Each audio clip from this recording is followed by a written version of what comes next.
I say Jerome in the house. I say Jerome in the house. Anyway, y'all, just finished well, yes, I did. Just finished looking at episode 3 of Run the World, which was good. And the name of that episode was What a Co-Inky-Dick. Was really good. So, loving the show. The show is cool. It opened up and I'm loving it. This time it opened up with the fellas. And for those that, just not tuned into this one and haven't seen episodes 1 or 2 of my talkbacks on that one, the cast for the ladies is Brichelle Webb, which plays Renee. Corbin Reed plays Sandy. We have Andrea Bador, who plays Ella, and Amber Stevenson West, who plays Whitney. So it opens up with the fellas, which I'm so glad it opened up with them because now we get to see the male perspective and how everything is flowing from the guy's point of view now. Or I guess from the partner's point of view, I should say. So in the bar, we have, who was in the bar? We had the professor in the bar. No, the professor wasn't in the bar. It wasn't the professor. Hold on. It was Ola, the fiance to Whitney. We have Renee, of course. Renee's husband is the one that took all the money out the investment account, or the investments account, or accounts, or however you say it. And now he's trying to live this dream and, I guess not mix her into it. Nevertheless, and Anderson, y'all, they all meet together. So that was pretty interesting because it looks like since Anderson met with the guys at the bar, then there's some history there with Anderson and also Ella. So I'm curious to see what happened in their relationship for it to go to a disarray, I should say. Anyway, y'all, I just realized that, well, I didn't realize it, but the guy Ola, the one who plays Whitney's fiance, he is the same motherfucking dude from The Chi. He's that drug dealer dude. I don't know about y'all, but this is a side note. We always want someone that is not good for us. I think they should have made Ola the drug dealer, y'all. That's just my part. I ain't trying to rewrite this story. I ain't trying to rewrite the script, but I'm just saying, they should have just made the fiance the drug dealer from The Chi.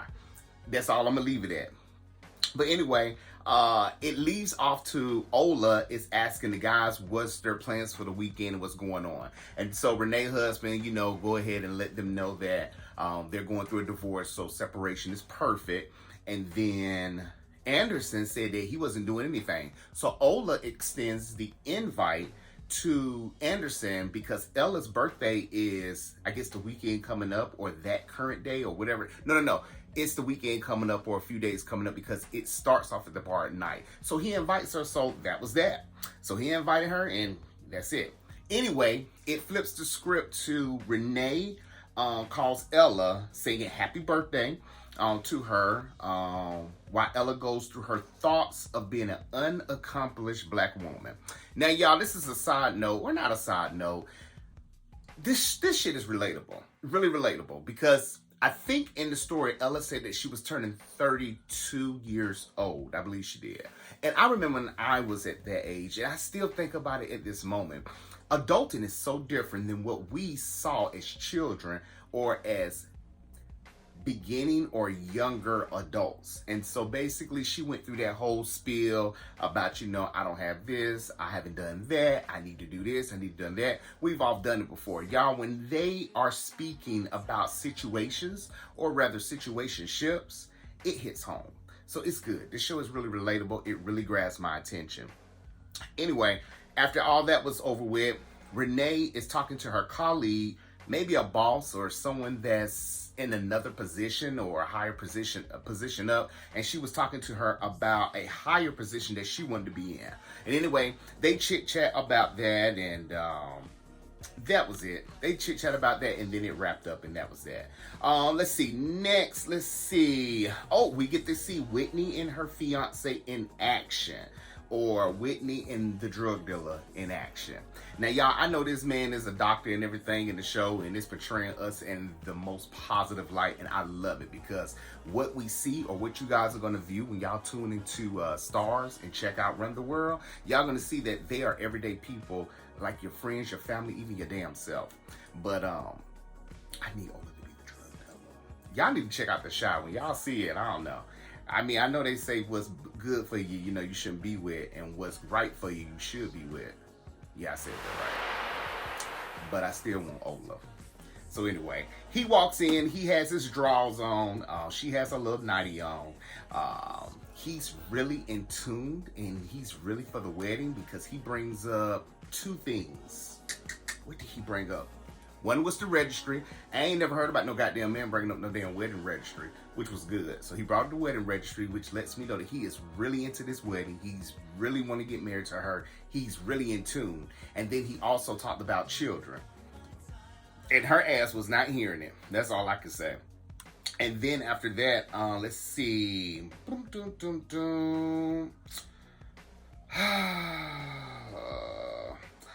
That's it. Yeah, that's basically about it. Let me see. I put in here Ola, talking about the wedding, this, that, and the other. This is good. Yeah, this is good. But yeah, I like the fact that Ola is really in tune into the wedding and everything, and she's kind of disconnected from it. Now, this is my thing. Do you guys think she's disconnected because of what she did with Chris in episode 1? I want y'all to drop down in the comments and y'all let me know. Because I'm thinking that if her and Chris didn't have that little one night stand, maybe she wouldn't be so, well, she was already having reservations about getting married.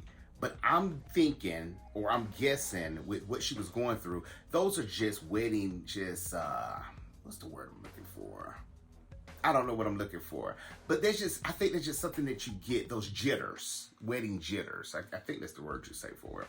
But I think Chris made it a little bit different. I've been in some fucking situations before, and avenues or roads that I made a left or a right on, it made me felt different about the situation if I would have did something else or not done it at all. So that's why I was thinking about it. So I don't know. I mean, shit, it is who it is. I mean, I just did a story of a whole nigga, stealing shit out of my man's car, and shit, my man ended up being with the dude, I'm guessing, and they working it out. So shit, don't ask me about it. Anyway, Ella meets up with the Asian fling, and necessarily not meeting up, they actually went to some type of venue to where they were doing an interview for a movie that's coming out.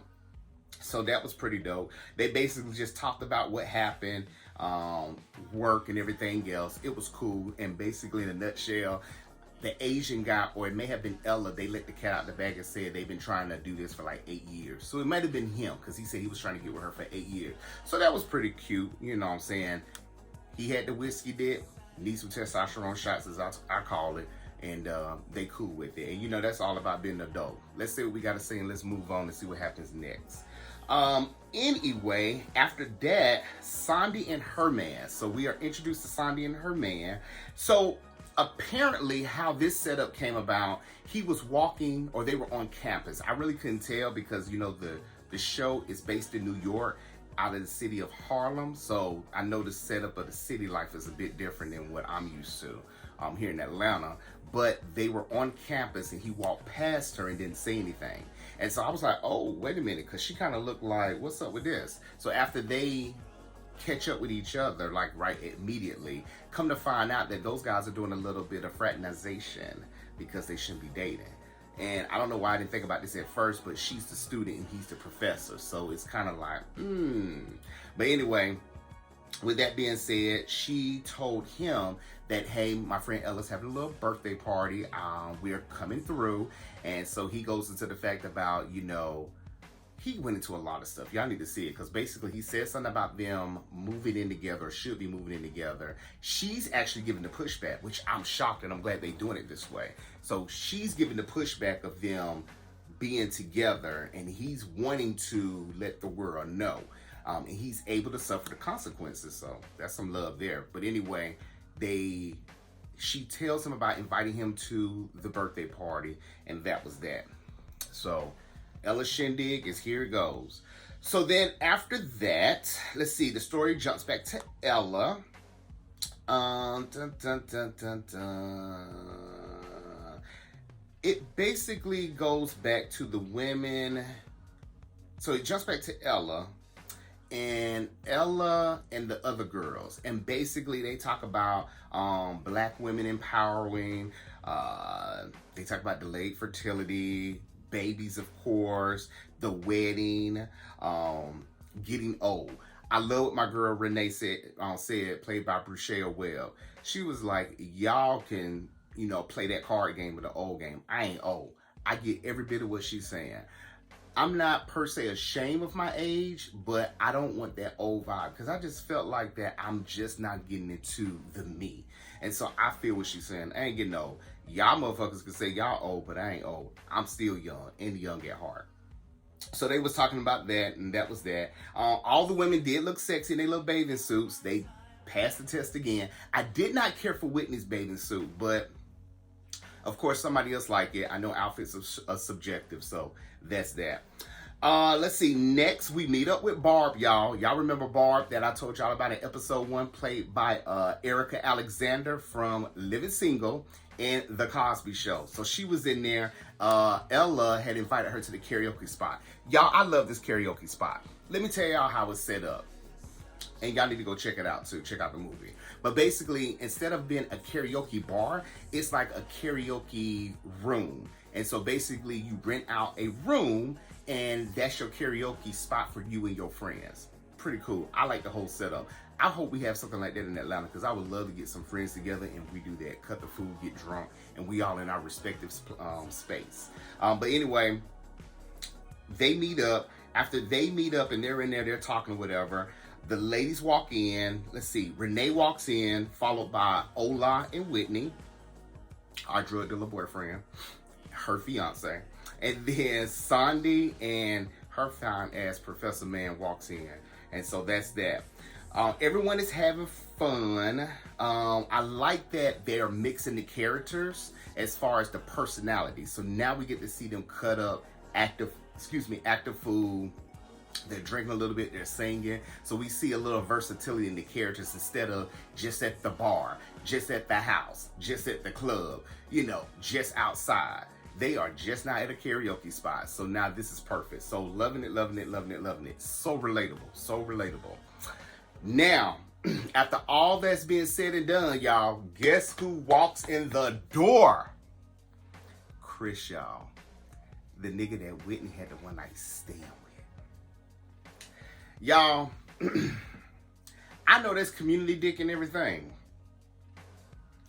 Chris look good.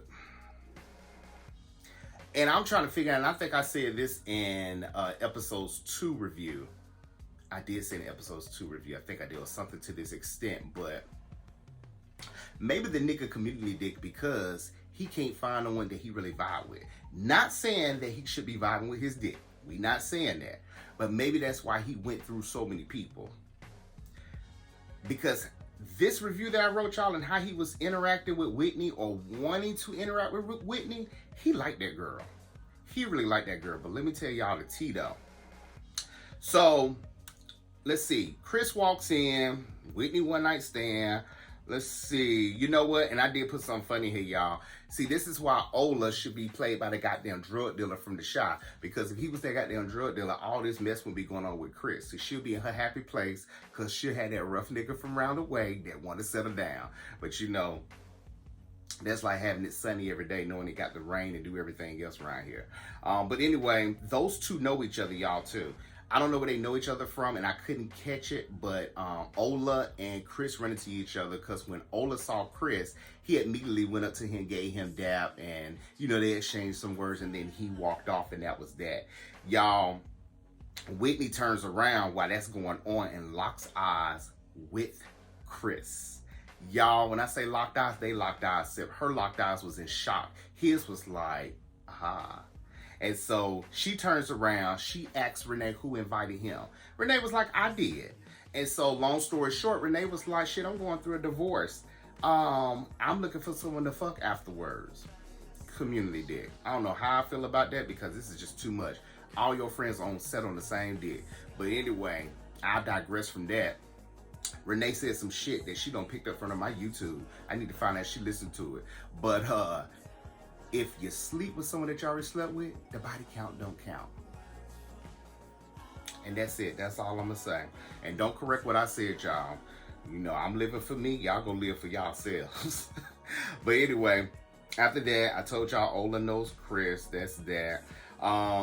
Let's see. Whitney drags Ella outside to tell her the tea that she did the Uchiwali with Chris, because apparently no one didn't know. I thought the girls knew. So she done told her she done did the Uchiwali with Chris, and that was that. Let's see. Ella comes back in. Whitney comes back in, and then Chris gets up and he moves over to Whitney, or steps over to Whitney to see, you know, what's up, why you ghosting me, what's up. You could tell y'all how he was genuinely speaking to her, or how he was acting. He really wanted to know what was up with her. He was trying to give her the benefit of the doubt. Y'all, she told him the dirt. She said, look, what we had is what we had. It is over with. And then y'all, you know, after that, there was a cut by Andre 3000 that played called, I think it's called Prototype, or I Think I'm in Love. Our drug dealer boyfriend, Ola, the doctor, he was singing the song to Whitney, and it was so sweet, y'all. It was like bitter and sweet at the same time. The bitter part was because Chris really wanted to talk to that girl, and she dismissed him like she did. Come to find out, she's with someone that he already knows. And then the sweet part was our drug dealer boyfriend, y'all, sung that song by Andre 3000. That was sweet. It was bittersweet. Definitely bittersweet.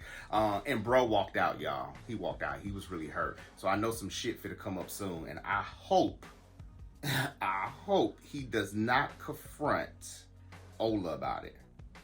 Which, you know what? I don't think he's gonna, I'm gonna predict this. I don't think Ola's gonna confront, not Ola. I don't think Chris is gonna confront Ola about it, because I don't think that's some real dude shit. Like, real dudes ain't gonna do that, I don't think. I think it's gonna come down another way. I'm gonna try to figure that shit out. But anyway, that's that. Anyway, the clip changes. The girls, they having the best time of their life. They singing them a little song. I think it's by Jay, Don't Walk Away. So that was cute. Everybody getting drunk. Then they start saying their goodbyes.